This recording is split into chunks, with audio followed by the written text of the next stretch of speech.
धनगर जमातीला अनुसूचित जमातीचे प्रमाणपत्र वितरित करण्यात यावे यासाठी शासन निर्णय काढावा म्हणून वैराग येथील छत्रपती शिवाजी महाराज चौकामध्ये सकल धनगर समाजाच्या वतीने आज दिनांक 23 सप्टेंबर 2024 रोजी रास्ता रोको आंदोलन करण्यात आले।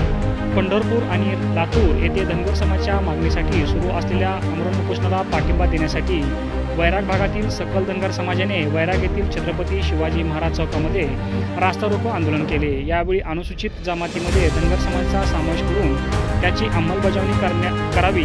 अस्तित्वात नसणाऱ्या धनगर नावाच्या जमातीऐवजी धनगर समाजाला अनुसूचित जमात म्हणून मान्यता द्यावी। सरकार केवळ दिखावा आणि वेळ काढूपणा करीत आहे, अन्यथा आंदोलन आणखी तीव्र करण्याचा इशाराही यावेळी देण्यात आला।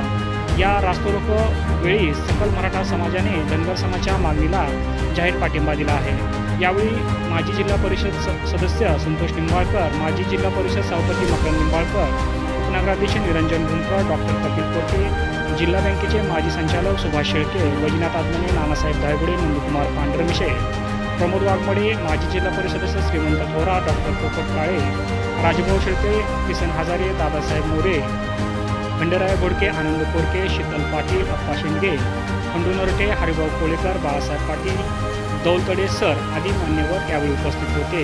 यावेळी धनगर समाजाचे निवेदन मंडल अधिकारी गिरीश कडेगंजी आणि वैराग पोलीस ठाण्याचे पोलीस निरीक्षक निवृत्ती मोरे यांनी स्वीकारले। कार्यक्रमाचे सूत्रसंचालन आणि आभार कालिदास देवकते यांनी मानले। ब्युरो रिपोर्ट PK न्यूज वैराग।